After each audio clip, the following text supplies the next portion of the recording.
বরকত সাহেবের দুর্গ অটুট রাখলেন দক্ষিণ মালদার কংগ্রেস প্রার্থী ঈশা খান চৌধুরী। বিজেপি প্রার্থী শ্রীরূপা মিত্র চৌধুরীকে বিশাল ভোটের ব্যবধানে পরাজিত করে মালদা দক্ষিণ আসনে এবারও কংগ্রেসের জয়ের ধারা অব্যাহত রাখলেন তিনি। তাই এই মর্মে আজ ঈশা খান চৌধুরীকে শুভেচ্ছা অভিনন্দন জানাতে কংগ্রেস নেতাকর্মীরা হাজির হয়েছিলেন কোতোয়ালি ভবনে।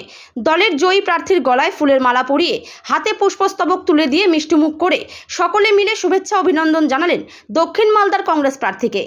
দেখেছেন গতকাল আমাদের দক্ষিণ মালদায় আমাদের অত্যন্ত স্নেহের ঈশা ভাই ডালবাবুর পুত্র বিপুল মার্জিনে কংগ্রেস থেকে জয়লাভ করেছে।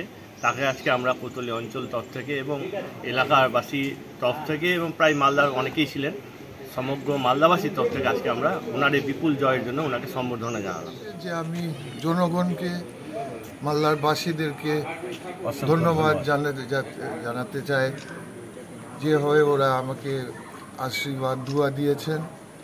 আপনারা জানেন যে আমার জেঠু বরকত গনি খান সাহেব একটা কংগ্রেসের জন্য একটা জায়গা করেছেন মালদার মধ্যে। তো যেভাবে উনি কাজ করেছেন, ডালবাবু কাজ করেছেন আমার বাবা, সেভাবে আমিও একটা নতুন রূপ, কারণ আগে আমি বিধায়ক ছিলাম, এখন সাংসদ হয়েছেন, সেভাবে আমিও কাজ ওদের মতন ওদের পদে হাঁটব আর কি। এখানে সিপিএমের সঙ্গে জোট করে আপনি জিতেছেন, কি বলবেন? কতটা সহযোগিতা পেয়েছেন? না, খুব আমাদের সহযোগিতা করেছেন বামফ্রন্ট বন্ধুরা সব জায়গাতে। আমাদের অর্গানাইজেশনে খুব ওরা হেল্প করেছেন। আমি ধন্যবাদ জানাই আমাদের বামফ্রন্ট বন্ধুরা, কর্মীরা, ওয়ার্কাররা, লিডাররা যারা সঙ্গে দিয়েছেন। এটা নিশ্চয় ওদের জন্য আমাদের ভোটও বেড়েছে। রেজাল্টটা ভালো হয়েছে। প্রথমে কি কাজ করবেন এখন? প্রথম আমার কাজ হচ্ছে, কাজের আগে আমাকে ঘুরতে হবে মালদা সিটে, আর পাবলিককে, জনগণকে, মালদাবাসীদেরকে আর মুর্শিদাবাদবাসীদেরকে আমাকে ধন্যবাদ জানাতে হবে ওদেরকে।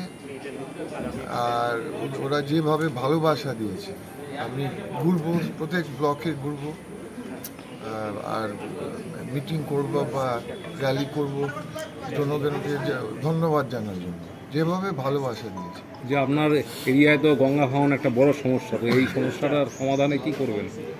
এইগুলো সমস্যা, মালদার উন্নয়নের সমস্যা অনেক আছে। গঙ্গা ভাঙন, আমাদের শ্রমিকদের সমস্যা আছে, জলেরও সমস্যা আছে, আমাদের পানি জলের সমস্যা। গোটা মালদা দক্ষিণ সিট বলতে শুধু মালদা নয়, আমাদের মুর্শিদাবাদের দুটো সিট যে আছে ওদেরও পানি জলের সমস্যা। তো এটা একটা বড় লড়াই আছে, আমরা এটা ঠিক করতে চাই, এটা আমাদের একটা চ্যালেঞ্জ। আর আমাদের সরকার যদি আসে তো আরও ভালো। তো এটা আমাদের খুব আশা আছে যে আমাদের সরকারও আসতে পারে। তো দেখা যাক। তবুও আমি বিভিন্ন কাজের জন্য, উন্নয়নের জন্য আমি লড়াই করব যাতে হয়ে যায় মালদা দক্ষিণ সিটি।